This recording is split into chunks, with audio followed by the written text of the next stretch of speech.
Olá, professor, tudo bem? Nosso trabalho é sobre campo magnético gerado por um fio retilíneo e longo.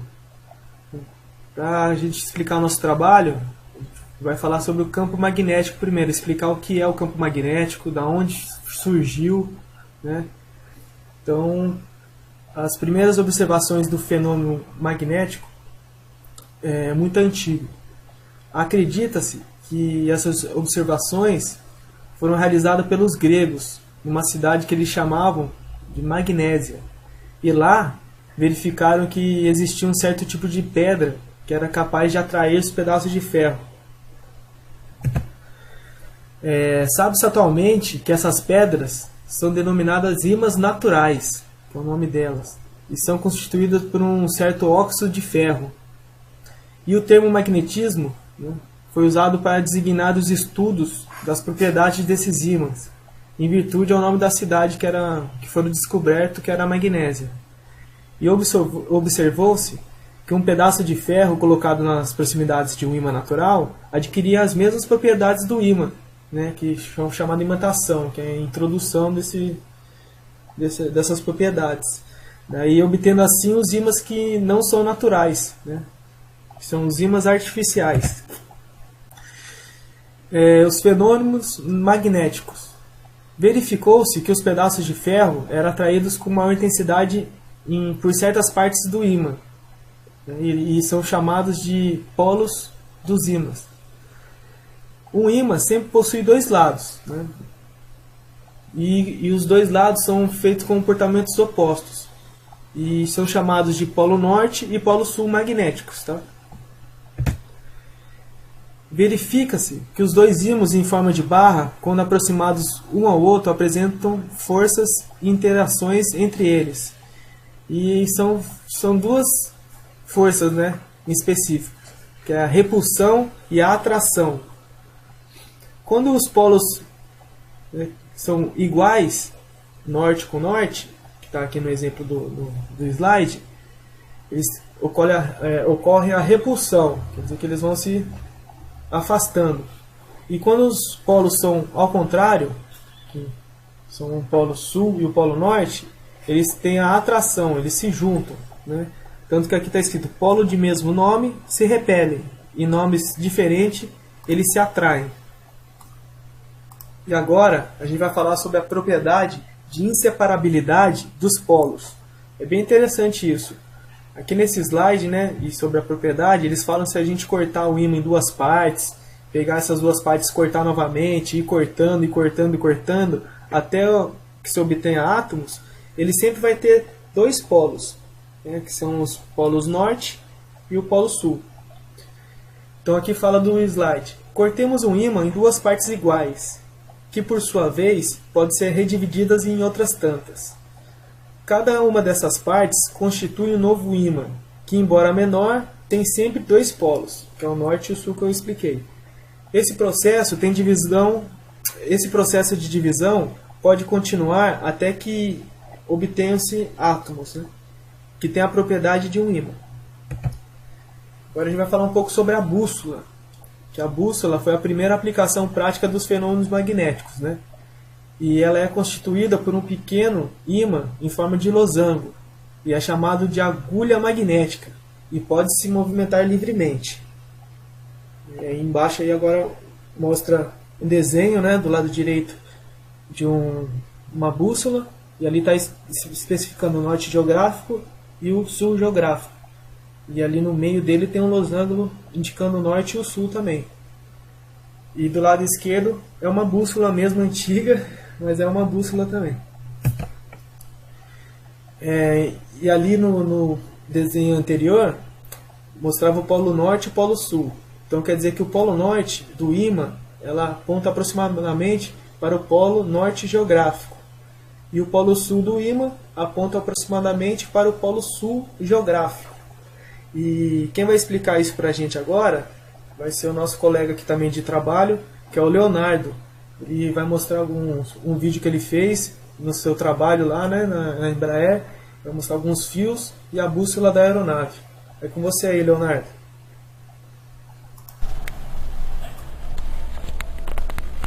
Aí galera, tudo bem?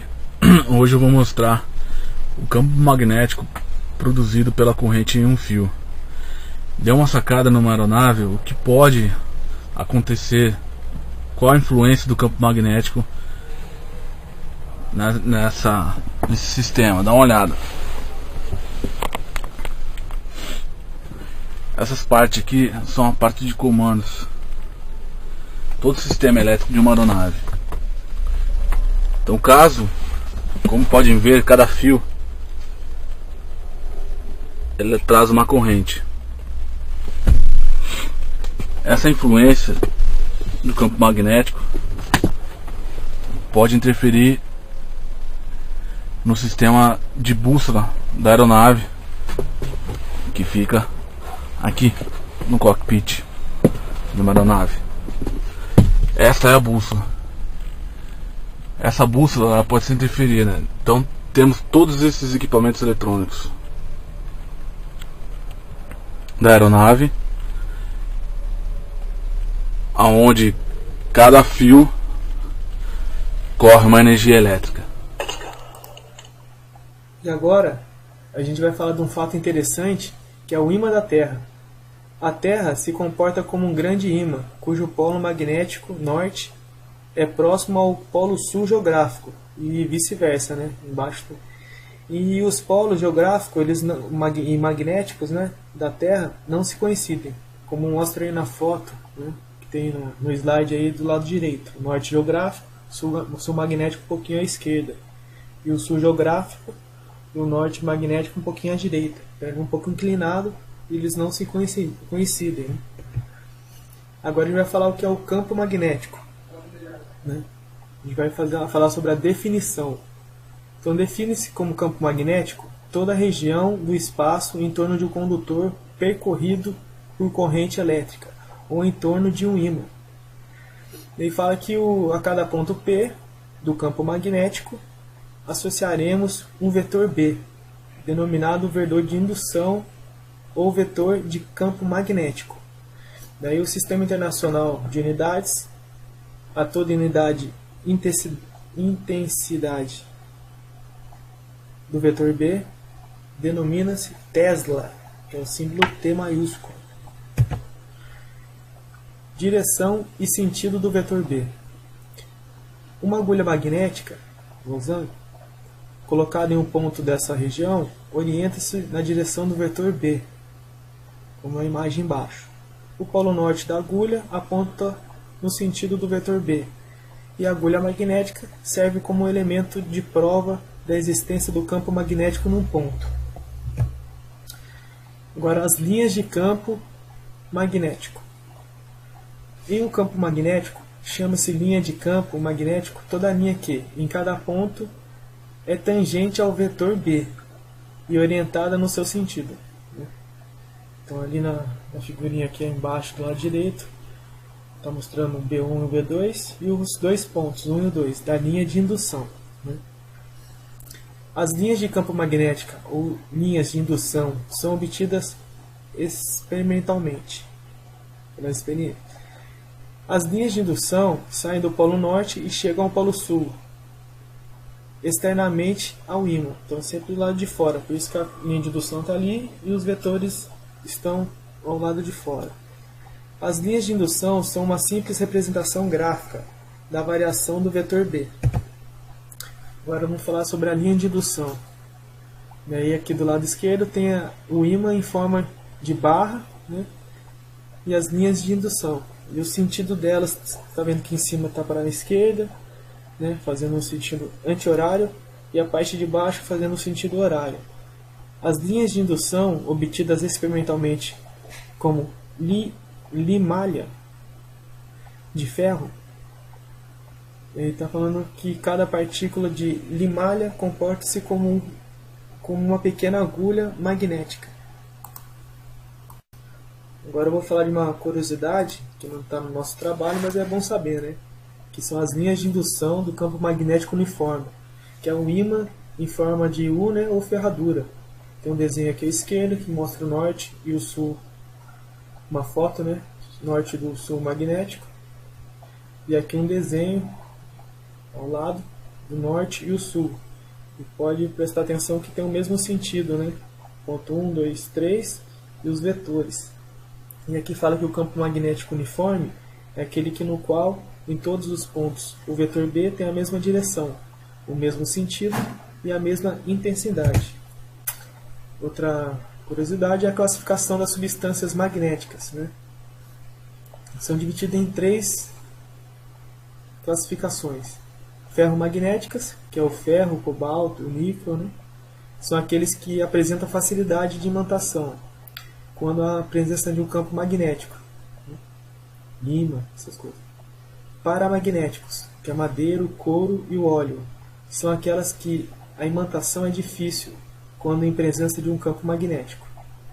E a diamagnéticas são aquelas que se imantam em sentido contrário ao vetor do campo magnético, a qual são submetidas, né?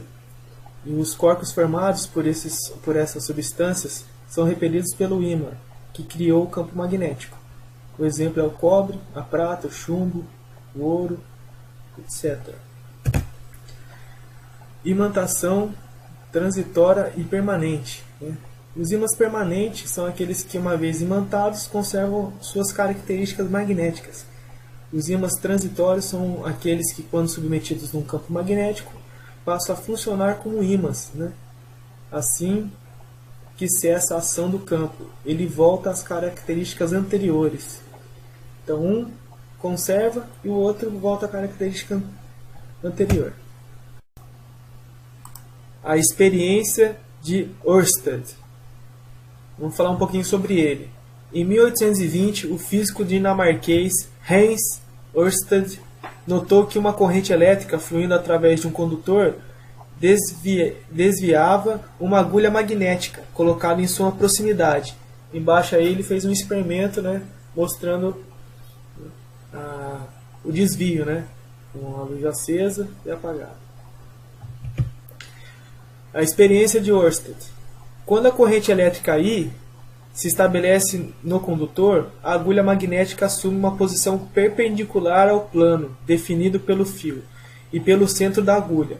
Então aqui a imagem está mostrando o I, né, a setinha que é a corrente, e está mostrando, né, a posição perpendicular da agulha magnética de sentido anti-horário, norte para o sul, né. Campo magnético gerado em um fio condutor reto. Em cada ponto do campo, o vetor B é perpendicular ao plano definido pelo ponto e o fio. As linhas de indução magnéticas são circunferências concêntricas com fio. Então a imagem do lado esquerdo aqui do nosso slide tem a parte do fio, que está, né, na vertical, e ele está marcando a corrente ali, a setinha. E onde está na horizontal é a parte da indução magnética, né, das linhas de indução magnética. Daí na segunda imagem já tem o sentido da indução magnética, tanto que tem aqui os ímãs, né? Agora o sentido das linhas do campo magnético. Tem um jeito para fazer isso. O sentido das linhas de campo magnético gerado por corrente elétrica foi estudado por Ampère, que é um A maiúsculo, que estabeleceu a regra para determiná-lo, conhecida como regra da mão direita. Segue o condutor com a mão direita e aponte o polegar em sentido da corrente, que é o do fio. Os demais dedos dobrados fornecem o sentido do vetor B.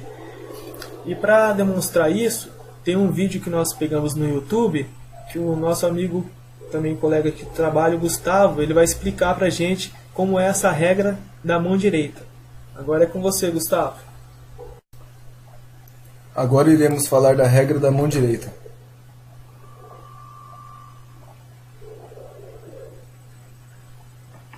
Para determinar a direção do sentido do campo magnético, vamos utilizar a regra da mão direita. Para isto, coloque o polegar no mesmo sentido da corrente elétrica. Neste caso, seu polegar deverá apontar para cima. Passe a sua mão ao redor do fio como se fosse agarrá-lo. Pronto. O campo magnético tem o mesmo sentido dos seus dedos. Se você fez isto, neste caso então os seus dedos deverão girar no sentido anti-horário, de tal modo que este é o sentido do campo magnético em torno deste fio.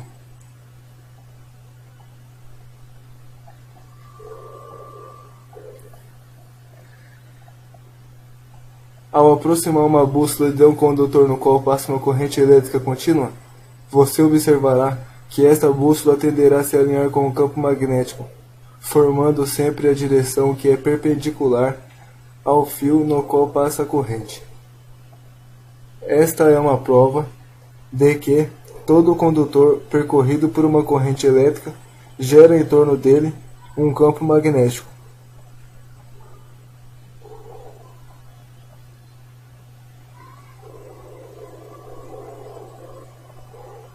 Vamos agora fazer uma inversão no sentido da corrente elétrica, ou seja, ao invés da corrente elétrica estar de baixo para cima, vamos colocá-la de cima para baixo.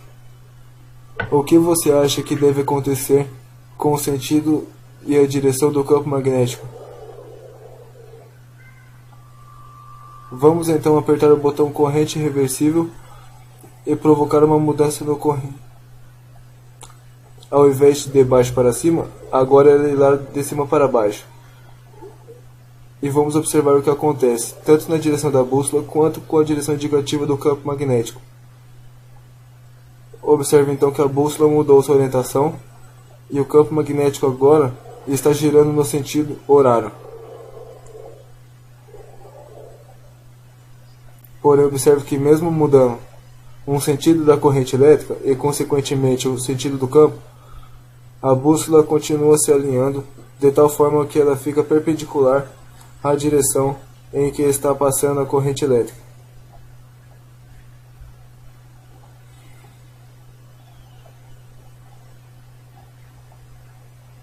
Quando estamos analisando o sentido do campo magnético observado a partir de um plano, nós costumamos utilizar a regra da flecha, que é a seguinte: imagine uma flecha de tal modo que, se você observar a flecha que está saindo, você verá apenas o bico da flecha. No entanto, se você observar a flecha entrando, você verá o fundo da flecha. Então, este sinal estará indicando saindo, o campo magnético saindo, e este sinal estará indicando o campo magnético entrando. Sendo assim, deste lado nós temos o campo magnético saindo, como se a flecha estivesse saindo do plano da tela, e deste lado nós temos o campo magnético como se estivesse entrando. Como as linhas de campo sempre saem do polo norte e entram no polo sul, este lado representa o polo norte, este lado de cá representa o polo sul. Se agora provocarmos uma corrente reversível, observamos então que a corrente mudou seu sentido e o campo magnético também. Vamos então analisar agora o comportamento do campo magnético e indicar como sendo o polo norte ou o polo sul. Nesta região então, temos o campo magnético saindo. Por esta razão, nós teremos o bico da flecha. Do lado de cá, nós teremos o campo magnético entrando. E nós veríamos o fundo da flecha.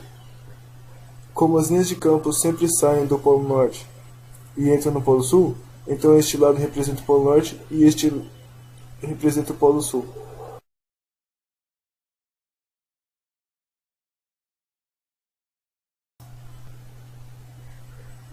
Então, professor, agora a gente vai mostrar alguns desenhos aqui, algumas imagens de linhas de indução.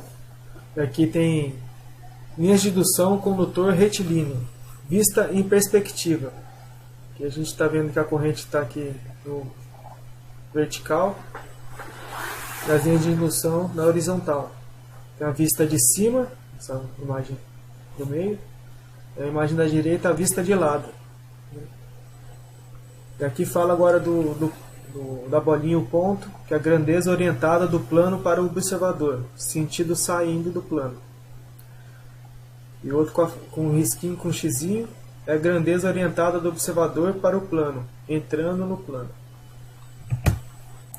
Vou resolver um exemplo. O exemplo fala aqui que um condutor reto e extenso no vácuo é percorrido por uma corrente de 5 amperes. Calcule o valor da intensidade do vetor de indução magnética em um ponto P, que dista 20 cm do condutor. Indique o sentido do vetor. Solução pela regra da mão direita que nós vamos fazer. E o sentido está mostrando aqui pela figura embaixo. A vista em perspectiva, tá? Então tem um indicador aqui que está mostrando a corrente, que é para cima, o polegar.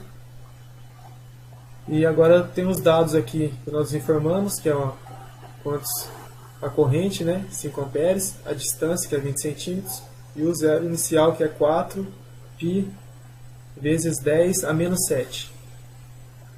Fizemos aqui o cálculo, né, da intensidade de B, e o B deu 5 vezes 10 a menos 6 Tesla. Por fim, tem um exemplo aqui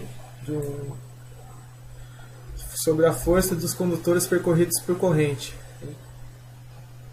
Então fizeram essa experiência e a gente achou na internet e colocou aí para dar uma somada no trabalho. E é isso, professor. Espero que você tenha gostado. Foi o que a gente conseguiu fazer. Até mais.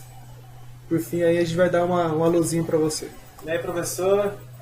Tudo bem? Nós estamos aqui. Nós estamos no 2º ano de Física e Engenharia Ambiental. Gustavo, Leonardo, Luca. Nós apresentamos o trabalho de campo magnético gerado por um fio reto, né, retilíneo e longo. Espero que você tenha gostado do nosso trabalho, né, dos nossos vídeos que nós pesquisamos, né, e espero que o ano que vem aí a gente possa se encontrar no futuro melhor aí. Até mais, professor. Tudo de bom. Até mais, professor. Valeu, obrigado. Tchau, tchau.